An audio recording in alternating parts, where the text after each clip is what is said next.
सबका एक बार फिर से स्वागत है मेरे यूट्यूब चैनल में, जहां हम केवीएस की प्रिपरेशन कर रहे हैं।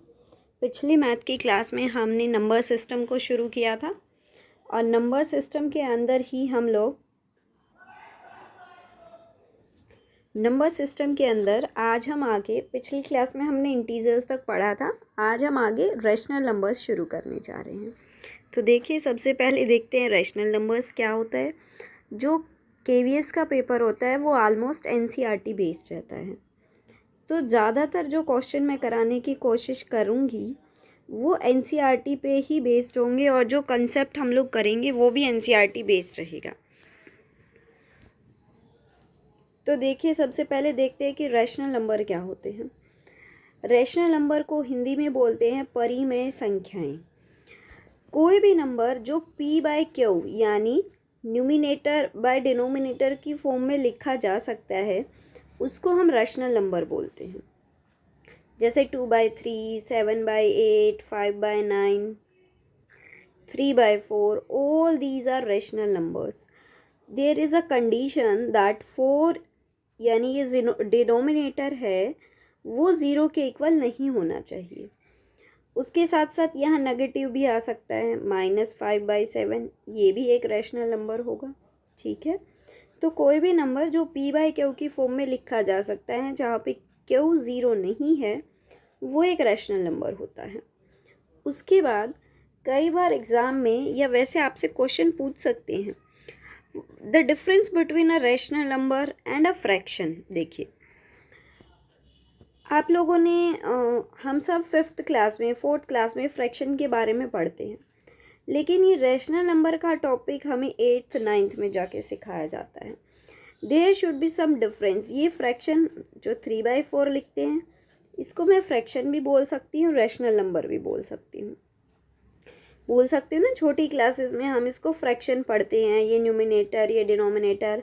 वैसे फ्रैक्शन का भी एक टॉपिक हम लोग पढ़ेंगे हमारे सिलेबस में, उसके बारे में भी थोड़ा सा। अभी जस्ट मैं नॉर्मली बता रही हूँ आप लोगों को। तो फ्रैक्शन और रैशनल नंबर में क्या डिफरेंस होता है बच्चों?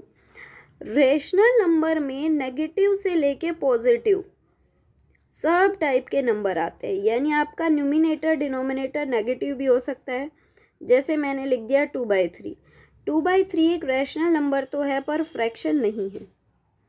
ठीक है, -5/7 ये रैशनल नंबर तो है बट फ्रैक्शन नहीं है।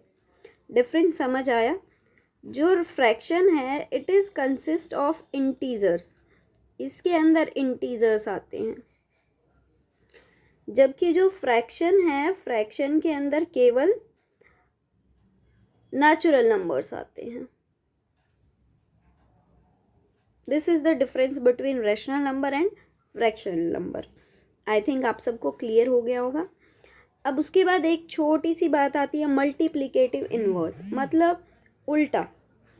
आपको किसी फ्रैक्शन का उल्टा करना होता है। यहाँ पे कोई भी फ्रैक्शनल नंबर लिख देगा -5/7 और आपसे एग्ज़ाम में पूछ सकता है इसका मल्टीप्लिकेटिव इनवर्स बताओ। बहुत ही इजी है। आपको जस्ट क्या रेसिप्रोकल भी बोल देते हैं कई बार इसको, और वो टर्म को थोड़ा घुमाने के लिए मल्टीप्लिकेटिव इनवर्स लिख के भी पूछ सकता है। आपको जो minus sign as it is रखिए, जो डिनोमिनेटर है उसको न्यूमिनेटर बना दीजिए और न्यूमिनेटर को डिनोमिनेटर, ये इसका रेसिप्रोकल हो जाएगा। क्लियर हुआ? जैसे 2/3 है, 2/3 का रेसिप्रोकल क्या हो जाएगा? 3/2 -3/2। ठीक है, अब आगे चलते हैं। अब थोड़ी बात करेंगे हम डेसिमल नंबर्स के बारे में। ये एक रैशनल नंबर का ही पार्ट है।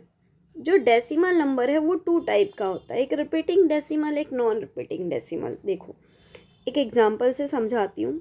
मेरे पास एक नंबर है 10/3। अब फ्रैक्शन को हम डेसिमल में चेंज कर सकते हैं। 3 3 9 1.0, 3 3 9 1 0, 3 3 9।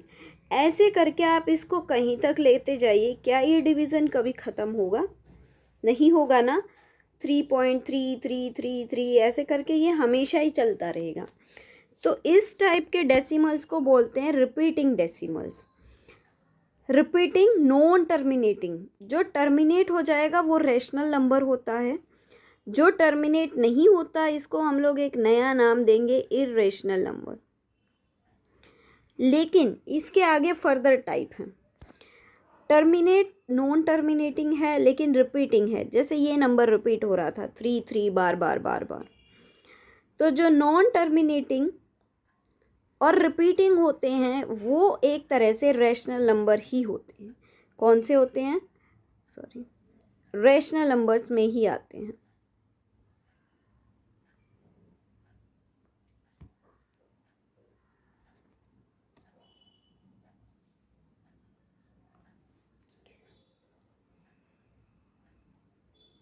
इसके अलावा जो नॉन रिपीटिंग यानी जो रिपीट नहीं होते, कुछ डेसिमल्स ऐसे भी होते हैं जैसे पाई है।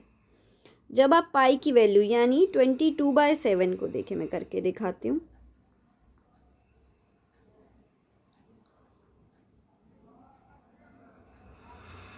जब हम लोग 22 को 7 से डिवाइड करेंगे ना तो बच्चों हर बार एक नया नंबर आएगा। देखो 1.2 7 5, फिर से अब 5 से नहीं जा रहा तो 7 जा, ऐसे करके ये जो है डेसिमल ये चलता रहेगा, कभी ख़त्म भी नहीं होगा और हर बार एक नई वैल्यू आती जाएगी।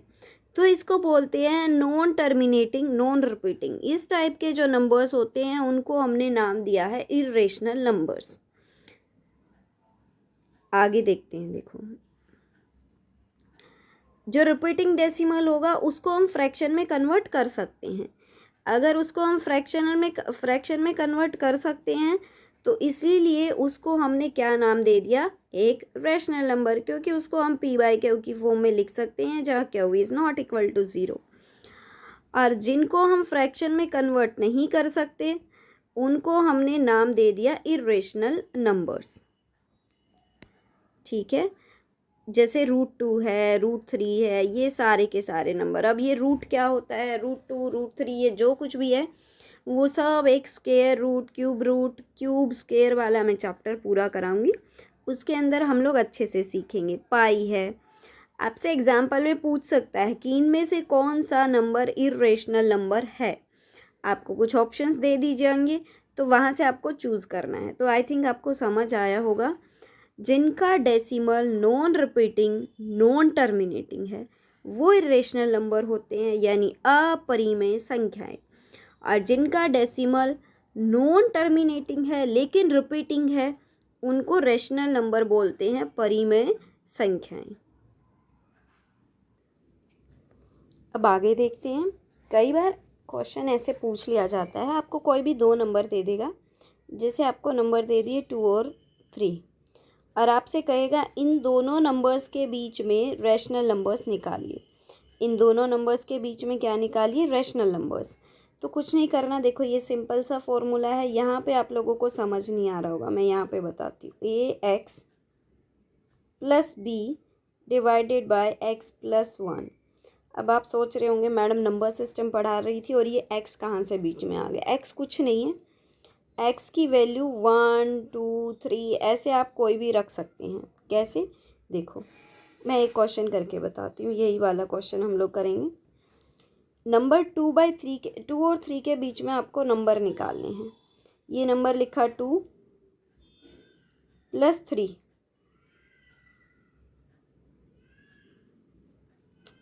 बाय, आपको x की वैल्यू मान लिया हमने 1 ले ली, तो 2 × 1 2 हो गया और 1 + 1 2 हो गया, तो 3 + 2 5/2 5/2। ये इन दोनों नंबर्स के बीच में एक रैशनल नंबर आ गया। अगर आपको और ज़्यादा निकालने हैं तो देखो 2 × 2, अब x की वैल्यू 2 रख देंगे हम, +3/2 + 1 4 4 + 3 7 7/2 + 1 3। ठीक है, ऐसे करके हम निकाल सकते हैं। अब आगे देखते हैं। जैसे हमने रैशनल नंबर निकाला दो नंबर्स के बीच, वैसे ही हम इर्रेशनल नंबर भी निकाल सकते हैं। जैसे 2 और 3 के बीच आपको इर्रेशनल नंबर निकालना है, तो वो इर्रेशनल नंबर हम लोग कैसे निकालेंगे, देखिए। इर्रेशनल नंबर निकालने के लिए क्या करना है आपको, उतना ही, जैसे यहाँ पे ये फॉर्मूला यूज़ करना है। यहाँ पे n की वैल्यू रहेगी 1 2 3 4 5, ऐसे करके कोई भी रूट हो सकता है। जैसे 2 इंटू 3, पहले n की जगह मैंने 1 रख लिया, 2 इंटू 3 6, यानी √6 इन दोनों के बीच में एक अपरिमेय संख्या हो जाएगी। ऐसे ही 2 इंटू 3 √3, ऐसे करके थर्ड रूट यानी क्यूब रूट। तो 2 इंटू 3 6, यानी 6 का क्यूब रूट जो है वो भी इन दोनों के बीच में क्या हो जाएगी, एक अपरिमेय संख्या। ऐसे करके हम दो नंबर्स के बीच में एक अपरिमेय संख्या निकाल सकते हैं। अब आगे चलते हैं। आगे एक बहुत छोटा सा कंसेप्ट है, ये प्लेस वैल्यू फेस वैल्यू। ये भी देख लेते हैं क्या होता है। आपके पास कोई भी नंबर है, कई बार आपसे पूछ लेता है इसकी प्लेस वैल्यू। प्लेस वैल्यू का मतलब होता है स्थानीय मान। जैसे हमारे पास प्लेस होते हैं, 1s place, 10s place, 100 place, 1000 place, 10,000 आता है, उसके बाद फिर लाख आता है, 10 लाख आता है, ऐसे करके।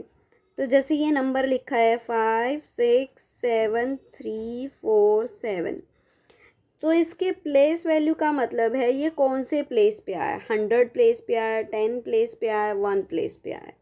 तो देखो कुछ नहीं करना होता, जो भी नंबर है उसके पीछे जितनी डिजिट है उतनी ज़ीरो लगा लो। जैसे ये 3 नंबर का प्लेस वैल्यू निकालना है, तो 3 के पीछे 2 ज़ीरो लगा दो, आपको पता चल जाएगा ये 100 प्लेस पे आया है। फेस वैल्यू जो होता है उसका फेस की वैल्यू, यानी उसका अंकीय मान। तो इस अंक का अंकीय मान कितना रहेगा, 3 ही रहेगा।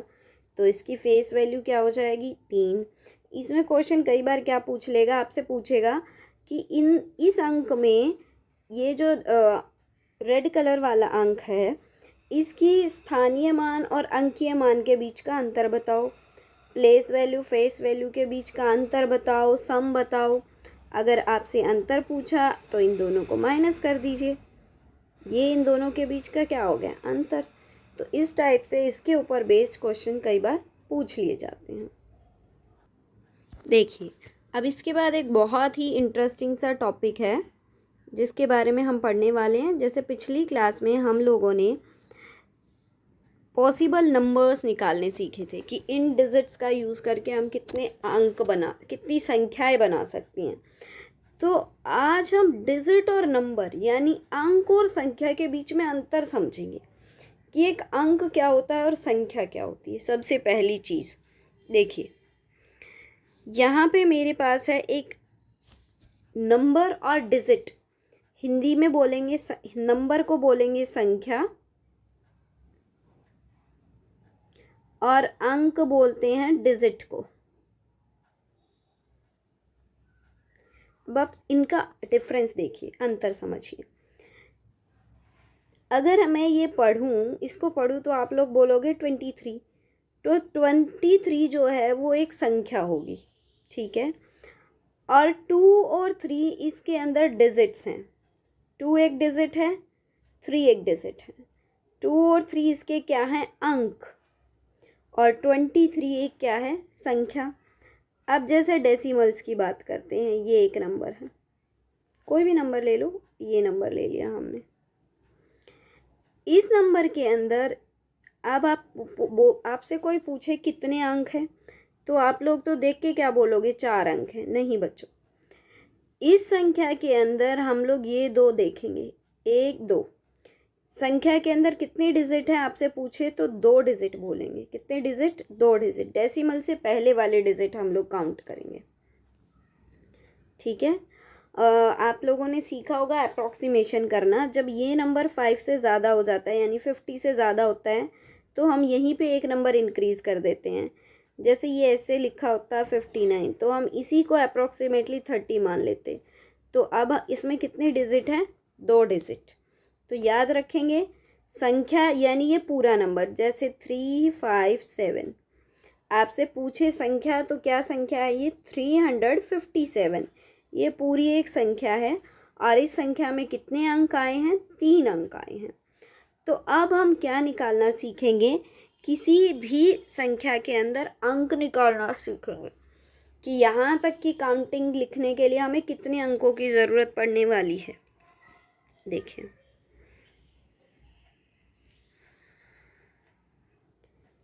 आपसे क्या कहा, एक क्वेश्चन लेते हैं कि मुझे 1 से 39 तक गिनती लिखनी है, काउंटिंग्स लिखनी है, ऐसे 1 2 3 4 5 6 7 ऐसे करके मुझे काउंटिंग लिखनी है 39 तक।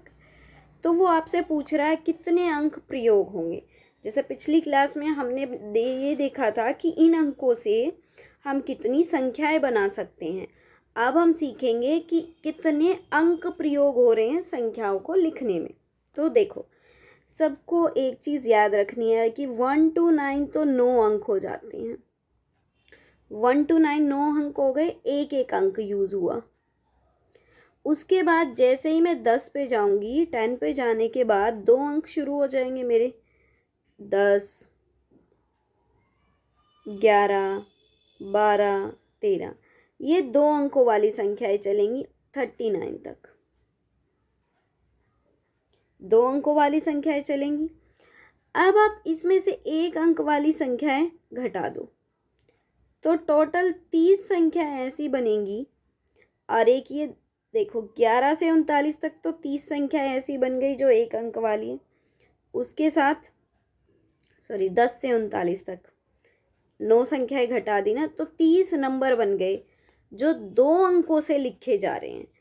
ये 30 नंबर को लिखने के लिए आपको 2 अंकों की ज़रूरत पड़ रही है। देखो, 11 को लिखने के लिए 2 1 की ज़रूरत पड़ रही है, 12 को लिखने के लिए 1 और 2 की ज़रूरत पड़ रही है। तो 30 नंबर को लिखने के लिए कितने अंकों की ज़रूरत पड़ेगी? 2 अंकों की। इतनी सी बात समझ आई?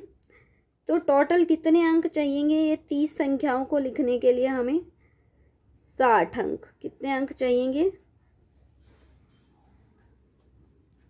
60 अंक। और 9 अंक पहले चाहिए थे, तो टोटल कितने अंक चाहिएंगे? 69 डिजिट्स हम प्रयोग करेंगे 1 से 39 तक काउंटिंग लिखने में। हाँ, मुझे पता है आपको थोड़ा कम समझ आया होगा। एक और क्वेश्चन करते हैं, आपको अच्छे से समझ आएगा। चलिए देखिए, अब कह रहा है 1 to 63, 1 से चलो 64 कर देते हैं, 64 तक संख्याएं लिखने में कितने अंकों का प्रयोग होगा। देखो, सबसे पहली बात तो सब में वही है, 1 से 9 तक 9 अंकों का प्रयोग करेंगे हम। उसके बाद 10 से लेके 64 तक 2 अंकों का प्रयोग होगा। कितनी संख्याएं बन रही हैं 10 से 64 तक? 54 संख्याएं बन रही हैं। 64 में से 10 माइनस कर रही हूँ मैं।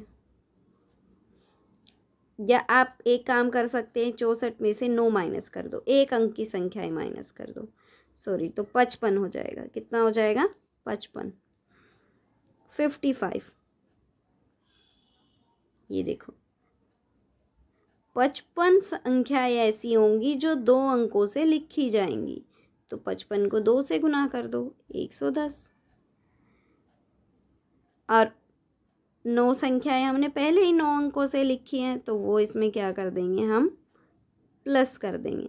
तो टोटल हमें कितने अंकों की ज़रूरत पड़ेगी? 119। आपको क्वेश्चन को देख के घबराना नहीं है, जस्ट जो मेथड आपको पता है, जो चीज़ आप समझ रहे हो, उसी का यूज़ करना है। वो क्वेश्चन को थोड़ा घुमा के देगा, आपको उसकी लैंग्वेज को पकड़ना है। जैसे अब अगला क्वेश्चन देखो, करना वैसे ही हमें कि 1 से 1 to 25 तक काउंटिंग लिखने में हमें कितने अंक लगेंगे। देखो, 1 से 9 तक लिखने में 9 डिजिट। अब 1 से 9 तक 9 डिजिट लग रही हैं, तो पहले 199 तक ये याद कर लेंगे हम लोग, ताकि हमारा क्वेश्चन करने में टाइम बचे। कैसे? अब पहले 99 तक काउंट करो। देखो, 10 से 99 तक कितनी हो जाएंगी? आप इसमें से 9 माइनस कर लो, 90, 90। 90 संख्याओं को 2 अंकों से बनेंगी 90 संख्याएं, कितना हो गया 180, और 9 ये पहले था तो 189 आ गया कि नहीं। तो हम अब सीधा याद रखेंगे, जब 3 डिजिट की बात आ जाएगी तो हम सीधा 1 से 99 तक का यूज़ कर लेंगे कि 1 से 99 तक 99 नंबर लिखने के लिए हमें 189 संख्याओं की ज़रूरत पड़ती है। अब हम चलेंगे, ये 99 तक हो गया। अब 100 से 125 ये 3 अंकों से बनी संख्याएं हैं। कितने अंकों से बनी संख्याएं हैं? 3 अंकों से। ऐसे ही आगे 4 अंकों से आ जाएगी तो फिर हम 4 तक ले लेंगे। देखो अब 100 से 125 तक कितनी संख्याएं हो जाएंगी, बताइए मुझे, कैसे करेंगे? 125 में से देखो पीछे जब कर रहे थे तो हम क्या माइनस कर रहे थे? 9 माइनस करते जा रहे थे ना। अब 99 माइनस कर देंगे 125 में से। 15 में से 9 गए 6, 11 में से 9 गए 2, तो 26 अंक हो गए। सॉरी 26 संख्याएं और लिखनी है हमें आगे। ये 26 संख्याएं 3 अंकों की होने वाली हैं, इसीलिए अब हम 2 से नहीं 3 से गुना करेंगे। तो 6 दिए 18, 3 दूनी 6 और 1 7, और 189 डिजिट पहले ही थी। 78 डिजिट हमें ये संख्याओं को लिखने में लगेगी, और इन दोनों को अब हम जोड़ देंगे, वो हमारा क्या हो जाएगा? आंसर हो जाएगा। ठीक है, एक और क्वेश्चन ले लेते हैं। देखिए क्वेश्चन को समझना है बस ध्यान से, वो वही कंसेप्ट यूज़ हो रहा है हर क्वेश्चन में। देखो 1 से 889 पूछा, सीधी सी बात है 3 अंकों की है तो हम पहले इसी कंसेप्ट पे चले जाएंगे कि 1 से 99 तक के नंबर लिखने में 189 अंकों का प्रयोग होता है। अब 885 ये सारी संख्याएं 3 डिजिट की बनेंगी, तो हम 885 में से 99 को माइनस करेंगे, कितना बचेगा? 4, सॉरी 6 बचेगा।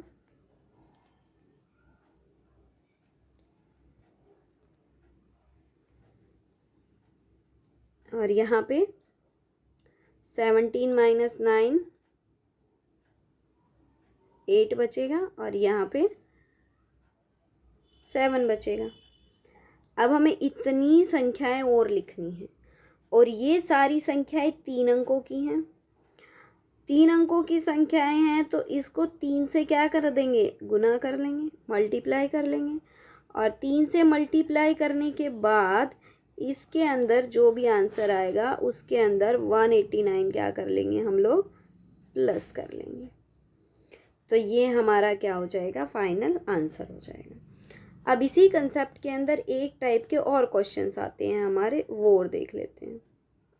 देखो आपसे पूछेगा अंतिम 3 अक्षर निकालो।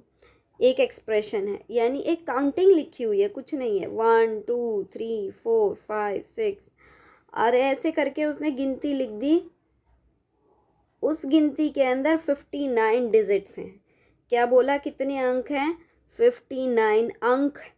हमें ये बोल दिया 1 2 3 ऐसे करके ये अंक हैं इस संख्या के, और इस संख्या में कितने अंक दे दिए। अब थोड़ा उल्टा गेम खेल रहा है कि इस संख्या में 59 अंक हैं, और हमसे पूछा यानी ये काउंटिंग कहाँ पे ख़त्म होने वाली है, उसका आखिरी के 3 अक्षर क्या होंगे। ये गिनती जो हम 1 2 3 4 5 6 ऐसे लिखते जा रहे हैं, ये गिनती कितने पे ख़त्म होने वाली है। एक तरीके से उसने ऐसे पूछा, इस गिनती को मैं कितने पे ख़त्म करूं कि उसके अंदर 59 अंक आ जाएं।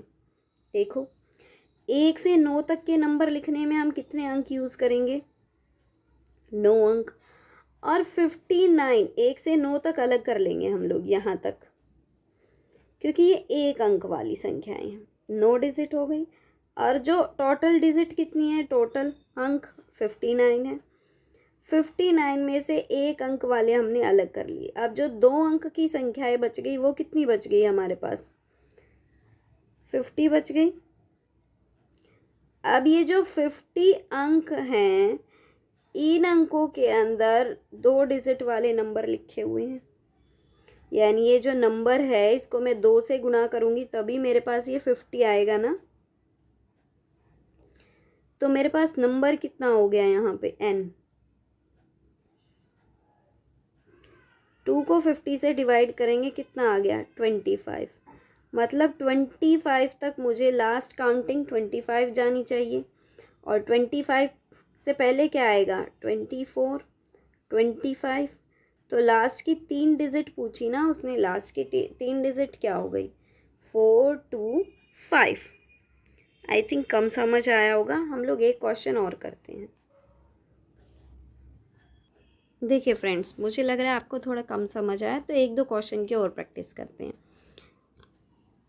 क्या कह रहा है, अब उसने 85 डिजिट्स, ये एक संख्या लिखी और इस संख्या के अंदर 85 यानी 85 डिजिट्स हैं, और वही बात पूछी है कि इसके अंतिम 3 अंक बताओ। अब देखो, 1 से 9 तक काउंटिंग लिखने में कितने डिजिट अंक यूज़ हो गए 9। 9 के बाद जब शुरू होगी और 85 अंक तक हम लिखेंगे तो 2 ही अंक यूज़ होंगे। तो 2 अंकों वाली कितनी संख्याएं होंगी, एक तरह से हमें ये पता करना है। तो 2 अंक लिखने में 76 अंक यूज़ हो गए हमारे। 2 अंकों वाली संख्याएं लिखने में 76 अंक यूज़ हो गई। तो एक तरह से हमें ये पता करना है कि 2 अंकों वाली कितनी संख्याएं थी। तो ये n जो है वो मेरी संख्याएं हैं, कौन कितने तक संख्याएं गई हैं। तो इसको 2 से डिवाइड करेंगे, 2 3 ज़ा 6, 2 8 ज़ा 16, यानी मेरी संख्या 38 तक गई है। आखिरी संख्या 38 होगी, उससे पहले वाला क्या होगा 37। तो मेरे अंतिम 3 अंक क्या हो गए, ये हो गए। समझ आया? एक और देख लीजिए। अब वो गया है 217 डिजिट तक, थोड़ा बड़ा क्वेश्चन है। सिंपल सी बात है, अब 3 अंकों पे पहुंचेंगे हम लोग। कितने अंकों पे पहुंचेंगे 3 अंकों पे। 217 डिजिट है तो 3 अंकों वाली संख्याओं तक जाएंगे। 1 से 9 तक तो 9 डिजिट यूज़ हो गई मेरी। फिर 1 से 99 तक 189 डिजिट तो यूज़ हो गई 2 अंकों की संख्याएं लिखने में। पहले 3 अंकों की संख्याएं लिखने में कितनी डिजिट यूज़ हुई वो पता करो। इसमें से कितना माइनस करेंगे हम लोग 99। करिए, 17 माइनस 8, 17 माइनस 9 8, ये 99। 10 माइनस 9 1 और 2, सॉरी 1 आ जाएगा। तो 118 डिजिट यूज़ हो रही हैं 3 नंबरों की संख्याएं लिखने में। तो इनकी वैल्यू निकाल लीजिए यहाँ से। 118 को 3 से क्या कर दीजिए डिवाइड, 3 तिया 9, और ये पूरा डिवाइड नहीं होगा, ठीक है। ये नंबर मैंने थोड़ा ऐसा ले लिया, तो उसको हम लोग चेंज कर लेते हैं। यहाँ पे हम लोग 216 ले लेते हैं, स्टेटमेंट में थोड़ा सा चेंज कर लेते हैं, ठीक है। और फिर आप ऐसे ही करके इस क्वेश्चन को कर सकते हैं। यहाँ पे बस इस बात का याद रखना है आपको कि आपको 3 से मल्टीप्लाई करना है, 3 नंबरों वाली संख्या है तो, ठीक है। जब यहाँ पे हम लोग 216 लिख लेंगे तो 16 माइनस 9 कितना बच जाएगा 7। तो ये 100, ये 17 आ जाएगा यहाँ पे, और 3 से अब ये पूरा पूरा डिवाइड हो जाएगा 9 पे, 39।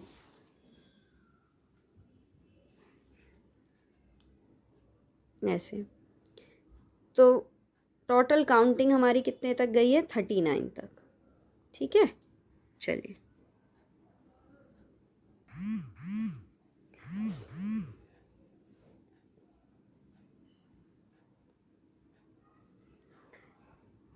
देखिए टोटल काउंटिंग हमारी 39 तक गई। यहाँ पे ये 39 नंबर कहाँ से आगे, 99 से आगे 39 नंबर और लेने हैं हमें। 99 तक हम ऑलरेडी पहुँच गए थे, उससे आगे 39 नंबर्स और लेने हैं। कितना हो जाएगा 18, 12 एंड 1 13। तो ये हमारा लास्ट नंबर है, तो इसकी अंतिम 3 डिजिट तो यही हो जाएंगी, ठीक है। ऐसे करने हैं। Thanks for watching. और अगली क्लास में मिलते हैं। Thank you.